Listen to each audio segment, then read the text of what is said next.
Voici la version réécrite d'Ongchuan V5.0. Saint-Mots. Exactement. Sous la chaleur brute du Sahel, un paradoxe surgit. 3 milliards engagés, mais un pays longtemps perçu comme à bout de souffle. L'initiative, dévoilée par Ibrahim Traoré en 2025, promet une ceinture agro-solaire capable de renverser une équation que l'on croyait figée, reliant lumière et terre dans une cohérence inattendue. Mais si cette promesse prétend libérer le Burkina Faso de la dépendance énergétique et alimentaire, qu'est-ce que cela implique réellement pour ceux qui vivent au rythme des saisons? Une bascule peut-elle naître d'un simple alignement entre soleil, eau et volonté politique? Le projet lancé en 2025 ne se présente pas seulement comme une infrastructure supplémentaire, mais comme une rupture méthodique avec des décennies de dépendance extérieure. La promesse centrale tient en 10 mots: garantir une autonomie durable en énergie et en nourriture. Cette articulation entre panneaux solaires, irrigation et agriculture réintroduit une logique simple: produire localement ce qui conditionne la vie quotidienne plutôt que subir la volatilité internationale. Ce choix, pourtant technique en apparence, porte un enjeu bien plus profond: redéfinir la souveraineté d'un pays enclavé du Sahel, longtemps considéré comme trop vulnérable pour s'émanciper durablement. Les premiers hubs illustrent cette ambition. Là où l'eau manquait, l'irrigation régénère désormais les sols, et là où l'obscurité limitait l'activité humaine, la lumière crée de nouveaux rythmes économiques. Mais si ce modèle hybride ouvre une trajectoire vers nouvelle, il soulève aussi un risque implicite. Que se passe-t-il si cette dynamique ne parvient pas à s'étendre au-delà des zones pilotes? Cette interrogation, discrète mais réelle, constitue le de cette section, rappelant que toute promesse de transformation exige une continuité rigoureuse. La révélation apparaît dès les premiers mois de 2025. Ce que l'on pensait n'être qu'une utopie technique affiche déjà une progression mesurable, dont un indicateur frappe immédiatement: une amélioration de 32% de la productivité agricole dans les zones pilotes. Cette percée rapide répond directement à la question suspendue au début: comment une promesse aussi ambitieuse peut-elle produire des effets concrets en si peu de temps? À partir de ce point, le contexte se recompose. Le Burkina Faso, longtemps perçu comme un territoire vulnérable face à la sécheresse et au cycle de dépendance extérieure, entre soudain dans un nouvel agencement. Lorsque Ibrahim Traoré dévoile la ceinture agrosolaire en 2025, beaucoup y voient un pari disproportionné pour un pays enfermé entre contraintes climatiques, infrastructures limitées et ressources financières restreintes. Pourtant, l'architecture du modèle renverse la logique habituelle. Au lieu d'importer des solutions, il articule une synergie interne entre lumière, eau et terre. Les images satellitaires confirment ce basculement. Les premiers champs miroitants, les stations de pompage et les canaux d'irrigation apparaissent nettement depuis l'espace, matérialisant une idée souvent qualifiée de trop théorique. En quelques mois, des terres autrefois stériles montrent des signaux de régénération, et les zones rurales, longtemps décrites comme les premières victimes de la sécheresse, deviennent les premiers laboratoires de transformation. Kaya, Bobo-Dioulasso et plusieurs villages voisins illustrent ce phénomène. Les réservoirs se remplissent même durant la saison sèche, les sols reprennent vie et les récoltes cessent de dépendre entièrement des aléas climatiques. Cette dynamique modifie aussi les relations sociales. Les femmes prennent en charge les ateliers solaires et les chaînes de séchage, les jeunes reviennent des villes et la lumière nocturne étend les heures productives sans recourir au diesel. Se ouvre alors un cadre plus large, le projet de la millénaire. Et ne se limite pas à produire de l'énergie. Il recompose une économie locale et reconfigure la dignité sociale dans un pays autrefois défini par le manque. Et surtout, il prépare la montée en intensité des étapes qui suivront. Dans les premières semaines suivant le lancement, les zones pilotes révèlent des dynamiques humaines que les chiffres seuls ne peuvent décrire. Ibrahim Traoré, souvent présenté comme un dirigeant méthodique, devient ici la figure guide d'un changement qui se joue au ras du sol. Sa manière de superviser les relevés de rendement, de vérifier les cartes thermiques ou d'interroger les équipes d'ingénieurs donne le ton. Chaque détail compte. Chaque écart doit être corrigé avant qu'il ne compromette l'ensemble. Les agriculteurs des villages proches des hubs solaires sont parmi les premiers à ressentir cette mutation. Dans une zone où la sécheresse imposait autrefois son rythme, l'irrigation alimentée par l'énergie solaire rétablit un cycle de culture plus stable. Une famille de cultivateurs observe que leurs parcelles, jadis limitées à une seule saison utile, produisent désormais suffisamment pour nourrir le foyer et constituer un stock local. Ce micro-cas, modeste mais significatif, illustre la transition d'une économie de survie vers une économie de résilience. Un autre exemple apparaît dans les ateliers solaires, gérés en majorité par des femmes. Ces ateliers, qui assemblent ou entretiennent les équipements de séchage, créent des opportunités inédites dans des zones où les débouchés économiques étaient rares. Plusieurs d'entre elles réinvestissent leurs revenus dans de petits commerces, parfois dans l'achat de matériel agricole ou dans la scolarisation de leurs enfants. Cette dynamique ne se contente pas de générer du pouvoir d'achat. Elle redéfinit la position de milliers de femmes dans l'architecture sociale locale. Ces impacts précoces, bien qu'encore limités géographiquement, montrent une direction claire. Lorsque lumière et travail se renforcent mutuellement, un territoire s'organise autrement. L'effet d'amorce commence au tout début de l'année 2025. Le déclencheur est net, presque abrupt. Les premières stations de pompage et les champs solaires, installés dans les régions les plus touchées par la sécheresse, s'illuminent littéralement sous le soleil du Sahel. Ce moment constitue le point de bascule initial.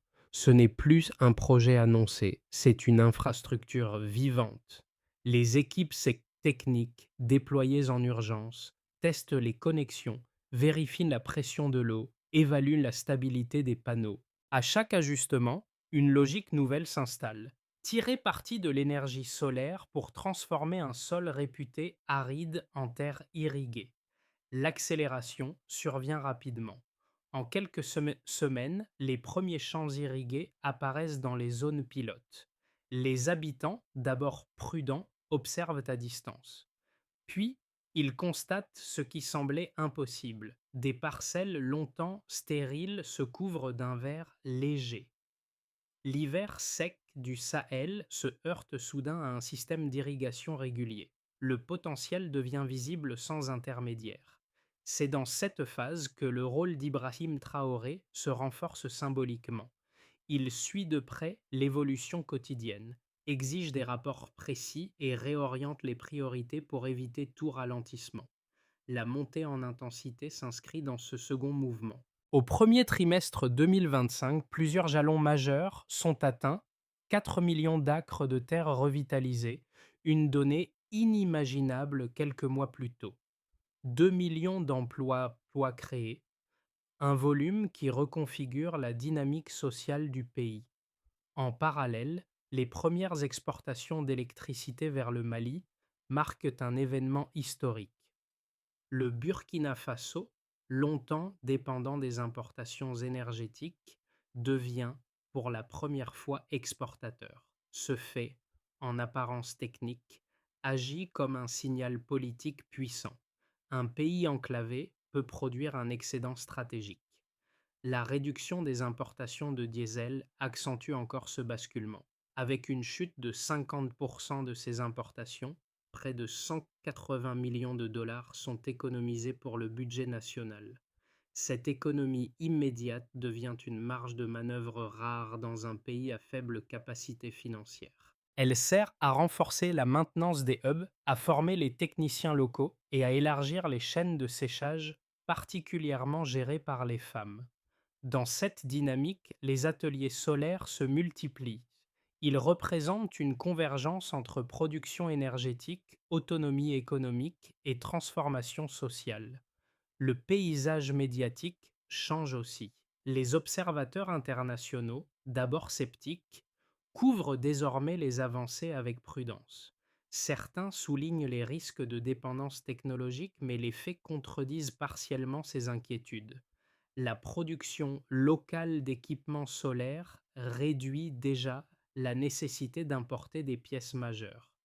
Trois usines d'assemblage et une unité de batterie structurent un tissu industriel émergent qui transforme les priorités de formation technique dans tout le pays. Puis vient la phase de résonance. Là, du Shan. Ce n'est plus seulement une hausse de production ou un gain financier, c'est un changement de rythme national. Dans les villages, la lumière nocturne réorganise les usages. Les cours d'école s'ouvrent après le coucher du soleil. Les réservoirs garantissent une irrigation continue, même en saison sèche. Les jeunes migrants reviennent vers les zones rurales. Les ateliers des femmes deviennent des micropoles économiques, et dans ce nouvel ordre, la relation entre soleil et terre cesse d'être une métaphore pour devenir un système reproductible. Cette timeline, encore en expansion, montre un pays qui avance par paliers rapides plutôt que par lente évolution. Le passage au quantitatif commence par un constat simple. Les prévisions initiales, jugées ambitieuses, se sont transformées en résultats mesurables dès les premiers mois de déploiement. Le modèle agrosolaire, loin d'être une vision théorique, prend la forme d'un système où chaque donnée révèle un changement structurel. Les chiffres ne servent plus de slogan. Ils deviennent des balises décrivant l'expansion d'un dispositif qui redistribue l'eau, l'énergie et le travail sur un territoire longtemps limité par la sécheresse. Le premier indicateur majeur concerne la régénération des terres. 4 millions d'acres ont été revitalisés en quelques mois, un volume inédit au Burkina Faso. Ce chiffre révèle un renversement direct de la contrainte climatique. La terre, autrefois poussiéreuse et d'improductive sur de vastes étendues, retrouve une capacité de culture. Ce résultat ne s'explique pas uniquement par un arrosage continu, mais par la cohérence du système, reliant stockage d'eau, irrigation maîtrisée et flux énergétiques réguliers. Il marque une rupture avec les cycles d'appauvrissement qui touchaient les régions les plus vulnérables. Le deuxième indicateur a trait à l'emploi. Ce modèle a généré 2 millions d'emplois sur une période extrêmement courte, bouleversant la structure économique locale. Cette dynamique de travail montre que l'énergie solaire ne se limite pas à alimenter des pompes, elle fabrique une économie. Les ateliers de séchage, les chaînes d'assemblage, les stations de maintenance et les opérations de distribution créent un écosystème où les compétences locales se perfectionnent. Dans les zones rurales historiquement fragiles, ce nombre transforme la vie quotidienne. Une économie informelle se formalise, des revenus réguliers apparaissent et les migrations internes diminuent. Le troisième indicateur porte sur l'économie énergétique. La baisse de 180 millions de dollars par an grâce à la réduction des importations de diesel constitue un choc financier positif. Cette réduction n'est pas un détail comptable. Elle traduit un changement profond d'équilibre. Le pays ne subit plus la volatilité des marchés pétroliers ni les coûts logistiques liés au transport du diesel vers les zones rurales. L'énergie solaire devient une source de stabilité, permettant de réorienter les dépenses publiques vers des investissements plus durables, notamment l'entretien des hubs solaires et la consolidation de la chaîne agroénergétique. Ces ces trois mesures, bien que distinctes, s'imbriquent pour former une mécanique cohérente. La terre régénérée offre de nouvelles surfaces agricoles. Les emplois créés donnent un opérateur humain à ce potentiel. L'économie du diesel libère les ressources nécessaires pour sécuriser l'ensemble. Ce sont des chiffres, mais aussi des trajectoires. Ils témoignent d'un système capable de maintenir son rythme sans dépendre exclusivement d'acteurs extérieurs. Ce lien entre données et usages quotidiens permet de comprendre comment une infrastructure technique peut devenir un levier social. En répondant à l'interrogation laissée en suspens au P5, la viabilité du modèle à long terme, ces résultats montrent qu'une dynamique de fond s'installe. Tant que la production énergétique demeure stable et que les terres revitalisées continuent de répondre à l'irrigation, la croissance observée ne repose pas sur un effet ponctuel, mais sur une structure reproductible. Les chiffres confirment donc une réalité tangible. Le système n'est plus seulement prometteur, il devient durable. Les réserves formulées par plusieurs économistes occidentaux constituent le premier bloc de critique. Selon eux, un financement presque entièrement local rend le modèle fragile, car il ne bénéficierait pas des garanties financières internationales habituellement indispensables aux projets d'infrastructures de grande ampleur. Ils soulignent aussi que l'absence de prêts extérieurs, si elle renforce la souveraineté politique, pourrait réduire la capacité du pays à absorber des chocs budgétaires imprévus. À cette inquiétude s'ajoute une conviction répandue: une montée en charge rapide repose sur une base trop étroite pour rester stable durablement. Le second argument porte sur la dépendance technologique. Pour ces observateurs, un modèle bâti sur des panneaux solaires, des batteries et des systèmes de pompage importés comporte une vulnérabilité structurelle. Les chaînes d'approvisionnement mondiales, souvent lentes et imprévisibles, pourraient provoquer des ruptures, des retards ou un renchérissement des coûts. Une expansion trop rapide risquerait alors de créer un système difficile à entretenir, voire sujet à des pannes régulières, compromettant la continuité énergétique et agricole. Face à ces objections, la réponse issue du terrain se fonde sur les résultats obtenus en quelques mois. La production locale d'équipements solaires réduit déjà de 40% la dépendance vis-à-vis des importations grâce à 3 usines d'assemblage et à une unité de fabrication de batteries. Ce tissu industriel naissant ne se contente pas de fournir des pièces. Il constitue un amortisseur face aux aléas de la logistique internationale. Les ateliers de séchage, produits localement, consolident également un cycle interne de maintenance et de remplacement, diminuant les risques de rupture. La critique du financement trouve aussi une réponse dans la dynamique économique observée. Les 180 millions de dollars économisés chaque année grâce à la baisse des importations de diesel agissent comme une réserve stratégique permettant de renforcer les infrastructures, la formation et les opérations de maintenance. Cette marge budgétaire, issue d'un résultat mesurable, compense partiellement l'absence de crédits internationaux. Elle démontre qu'un modèle fondé sur la production interne peut générer sa propre capacité de résilience. Ainsi se dessine une conclusion plus nuancée. Les critiques mettent en lumière des risques réels, mais les données disponibles montrent qu'une architecture locale peut justement devenir le levier permettant de réduire ces risques à long terme. Une ligne de force émerge.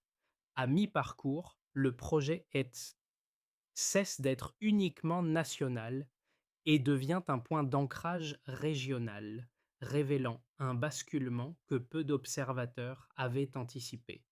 L'architecture agro-solaire, pensée pour stabiliser le Burkina Faso, commence à redessiner discrètement l'équilibre du Sahel. Ce changement n'est pas spectaculaire. Il s'insinue dans les flux d'énergie, dans les échanges naissants et dans la manière dont les villages structurent désormais leur activité quotidienne. C'est ici qu'intervient le révélateur du midpoint. L'extension progressive des interconnexions fait naître de nouvelles pressions extérieures. Les débats s'intensifient autour de la souveraineté énergétique. Certains acteurs internationaux percevant dans cette réussite une remise en cause de leur influence. Dans ce contexte tendu, Ibrahim Traoré devient malgré lui un symbole d'autonomie régionale, figure à la fois observée, soutenue et critiquée. Dans les zones proches des hubs solaires, les habitants voient avant tout le résultat concret. L'eau circule, les ateliers fonctionnent et l'électricité assure une stabilité inédite. Mais derrière cette apparente continuité se profile une question plus vaste, encore non résolue. Jusqu'où ce modèle peut-il s'étendre sans provoquer une confrontation directe avec les intérêts extérieurs? Cette incertitude ouvre la nouvelle boucle de curiosité, promise pour être résolue au P9. La question ouverte au P8, jusqu'où ce modèle peut-il s'étendre sans déclencher de tension, trouve ici une première réponse dans les effets réels qui se manifestent sur le terrain. Car avant même d'atteindre les équilibres régionaux, la transformation se lie à l'échelle des ménages, des petites entreprises, des dynamiques sociales et des relations interétatiques. Ces quatre cercles imbriqués décrivent l'impact visible, mesurable et vécu. Pour introduire cette idée, les ménages ruraux, dans les villages autrefois contraints à la pénurie d'eau et à l'obscurité régulière, l'irrigation solaire change le quotidien. Les réservoirs, alimentés en continu, permettent de cultiver des parcelles que l'on croyait perdues. Élites.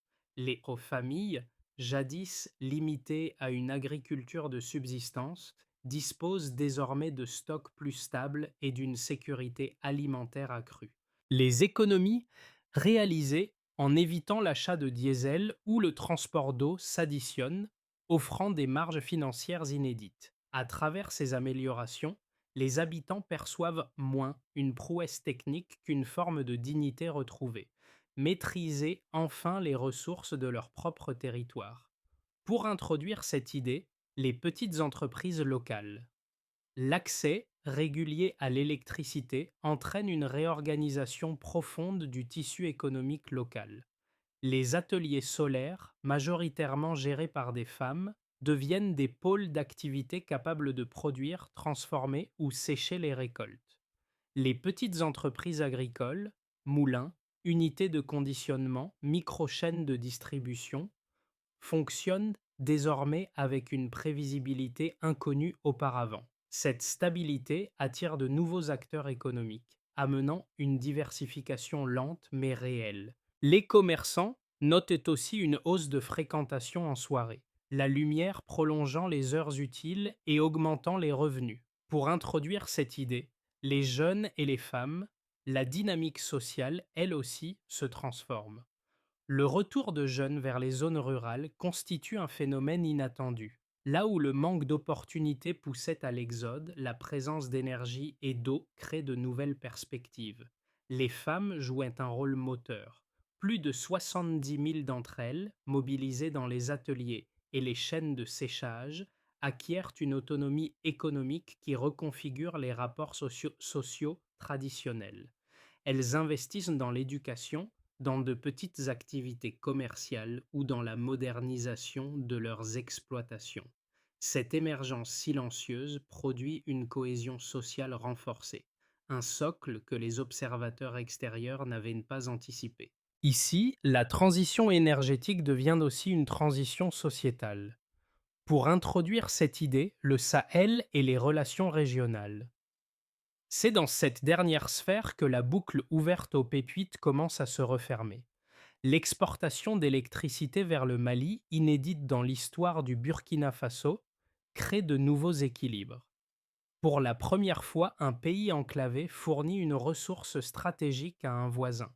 Ce geste, à la fois technique et politique, repositionne la région et donne à Ibrahim Traoré un rôle inattendu, celui d'un acteur capable d'influencer la dynamique du Sahel par un modèle reproductible.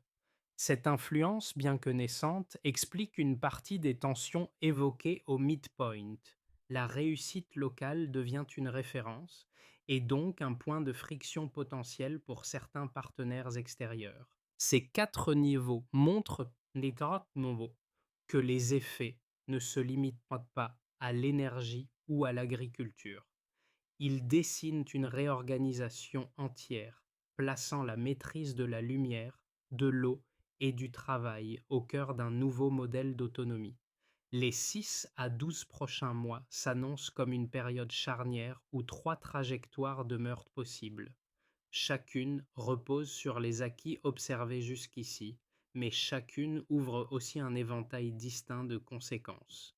Le système agro-solaire, déjà en pleine expansion, se situe donc à un moment où le moindre ajustement peut infléchir durablement la courbe générale. Ces scénarios n'expriment pas des certitudes.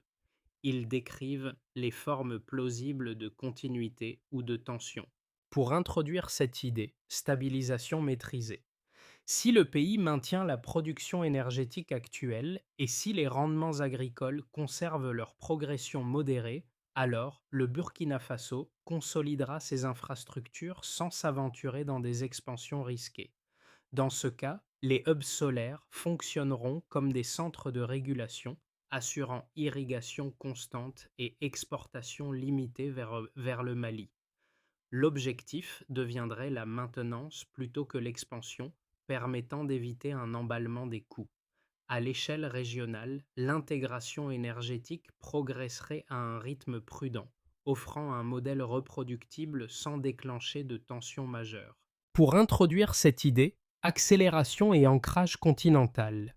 Si les investissements privés, notamment ceux des entreprises africaines, affluent davantage et si les interconnexions s'étendent vers la Côte d'Ivoire ou le Ghana, alors la dynamique des pôles agro-solaires pourrait dépasser les prévisions actuelles. Dans cette configuration, les rendements agricoles pourraient franchir de nouveaux seuils et attirer chercheurs, ingénieurs et investisseurs intéressés par un modèle circulaire complet. Le Burkina Faso deviendrait un laboratoire continental, démontrant la possibilité de coupler souveraineté énergétique et expansion agricole sans dépendance systémique. Le pays gagnerait alors un rôle régional renforcé, soutenu par des partenariats équitables. Pour introduire cette idée, tension internationale et vulnérabilité logistique. Si les succès du modèle attisent les inquiétudes de certains acteurs internationaux, ou si des restrictions commerciales apparaissent, alors les chaînes d'approvisionnement en batteries et équipements solaires pourraient ralentir. Dans ce cas, l'entretien des hubs deviendrait plus coûteux et la maintenance quotidienne nécessiterait une vigilance accrue. Des cyberattaques ou des frictions diplomatiques pourraient compliquer la stabilité du réseau énergétique. Toutefois, l'autonomie budgétaire issue de la réduction des importations de diesel agirait comme un tampon, et la mobilisation communautaire garantirait un fonctionnement minimal, même en situation de stress. En résumé, ces trajectoires n'excluent pas mutuellement. Elles montrent que l'avenir du modèle dépendra moins de la quantité d'énergie produite que de la capacité collective à anticiper les fragilités. Le cœur du système repose sur un principe unique. Si la souveraineté énergétique reste alignée avec la cohésion sociale, alors le pays pourra franchir ces 12 mois déterminants avec une structure résiliente. À ce stade du récit, les transformations décrites cessent d'être de simples phénomènes nationaux pour devenir des repères permettant à chacun, lecteur, citoyen, observateur extérieur, de situer sa propre position face à un modèle émergent. L'objectif de cette section n'est pas de convaincre, mais d'ouvrir un espace de projection personnelle. Pour aborder ce point, pour les citoyens africains, ce modèle peut résonner avec des réalités connues. Sécheresse récurrente, infrastructures limitées, dépendance énergétique coûteuse. Voir un territoire enclavé construire une autonomie progressive peut offrir un miroir stimulant. La question n'est pas de reproduire identiquement le système, mais d'en capter la logique. Tirer parti des ressources locales, structurer un cycle stable, renforcer les communautés qui en sont le moteur. Pour de nombreux lecteurs du continent, cette trajectoire illustre une possibilité concrète plutôt qu'un idéal abstrait. Pour aborder ce point, pour la diaspora, beaucoup voient dans le projet une articulation entre dignité et souveraineté qui fait écho à leurs propres préoccupations. La diaspora, souvent confrontée à des discours dévalorisants sur les capacités africaines, trouve ici un contre-récit, celui d'une construction interne, patiente et méthodique. Cela peut nourrir des initiatives de soutien, des transferts de savoir ou des micro-investissements orientés vers des projets communautaires qui renforcent les chaînes locales plutôt que les dépendances extérieures. Pour aborder ce point, pour les observateurs internationaux, cette expérience constitue un point de comparaison utile pour repenser les modèles de développement. Non pas pour idéaliser une trajectoire unique, mais pour examiner comment des mécanismes simples, eau, lumière, organisation locale, peuvent modifier durablement un paysage économique et social. Pour les institutions, les universitaires ou les acteurs du climat, cette approche circulaire stimule une réflexion plus large. Comment valoriser ce qui existe déjà plutôt que reconstruire depuis l'extérieur? Ces trois angles montrent que la question principale n'est pas seulement que fait d'un pays, mais ce que chacun peut apprendre d'un système qui s'ancre dans la réalité du terrain. La feuille de route qui se dessine n'est pas une projection abstraite, mais un cadre opérationnel que Ibrahim Traoré articule déjà autour de plusieurs axes structurants. Elle répond à la question restée ouverte. Comment prolonger la dynamique sans diluer sa cohérence? Les étapes prévues s'appuient sur les acquis, mais organisent aussi les conditions nécessaires pour éviter tout essoufflement du modèle. Pour introduire cette idée, kilowatts, produits et continuité d'irrigation servent à mesurer la performance structurelle du réseau. 2. Industrialisation de l'assemblage solaire. Trois nouvelles usines prévues dans des villes stratégiques visent une production mensuelle permettant de réduire totalement les importations d'ici 2030. L'objectif est double: créer des milliers d'emplois techniques et sécuriser la chaîne d'approvisionnement. Les unités de batteries et de séchoirs complètent ce tissu industriel, transformant chaque région en pôle productif. 3. Connexion agriculture-recherche. Des universités rurales et des instituts agroénergétiques pilotes sont en cours de structuration. Leur mission: développer des semences adaptées au système d'irrigation solaire et tester des approches d'optimisation locale. Les hectares irrigués et les rendements obtenus deviennent les critères de validation. 4. Corridor régional pour l'énergie et l'agriculture. Le Burkina Faso travaille à établir avec le Mali et le Niger un réseau logistique destiné à transporter rapidement les surplus énergétiques et agricoles. Cette interconnexion doit ancrer la stabilité régionale et consolider les échanges, évitant ainsi les ruptures provoquées par l'isolement géographique. Cette feuille de route ferme la boucle de curiosité ouverte au P10. L'avenir du modèle dépendra moins de son expansion que de sa capacité à s'intégrer durablement dans les systèmes locaux. Dans les villages où les premiers ateliers solaires ont vu le jour, les scènes du quotidien rappellent l'essentiel. Ce modèle ne tient pas seulement dans les chiffres, mais dans les gestes répétés de ceux qui travaillent en la terre. Les femmes qui gèrent les séchoirs, les familles qui cultivent les parcelles régénérées et les jeunes revenus des villes composent d'un paysage nouveau, tissé de routines modestes mais décisives. Ce sont elles, ces pratiques concrètes, qui donnent un sens durable au projet. Le motif de la lumière et de la terre, évoqué dès les premières phases, revient ici comme un fil conducteur. Il incarne une cohérence. Éclairer pour cultiver, cultiver pour nourrir, nourrir pour stabiliser. Ibrahim Traoré s'inscrit dans cette continuité, non pas comme une figure héroïque, mais comme celui qui orchestre un changement dont les acteurs principaux sont les communautés elles-mêmes. Son rôle devient alors celui d'un coordinateur de possibles, laissant la réalité du terrain confirmer ou corriger la trajectoire engagée. Les villages autrefois marqués par la sécheresse disposent désormais d'une respiration nouvelle. La lumière nocturne allonge les heures utiles, l'irrigation stabilise les récoltes et les ateliers féminins créent une économie locale inattendue. Dans ces transformations, le projet gagne une dimension intime. Il redessine des vies avant de redessiner une nation. À l'issue de ce parcours, une idée s'impose doucement. La transformation d'un territoire commence rarement par des gestes spectaculaires, mais par des décisions patientes, ancrées dans la réalité de celles et ceux qui vivent de la terre au quotidien. Ce modèle agro-solaire, au-delà de son horizon technique, montre qu'un changement peut émerger lorsque l'énergie, l'eau et le travail s'accordent dans une même direction. Cette dynamique invite chacun à réfléchir à son propre environnement. Quelles ressources restent inexploitées? Quels liens communautaires peuvent être renforcés? Quelles initiatives locales pourraient amorcer un mouvement similaire? Il ne s'agit pas d'imiter un modèle, mais d'en saisir l'esprit.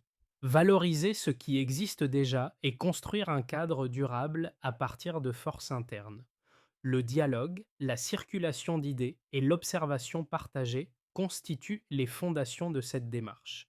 En échangeant, en questionnant et en proposant, chaque lecteur peut participer à une forme de construction collective. La lumière ne se diffuse jamais seule. Elle voyage lorsqu'on lui ouvre des chemins.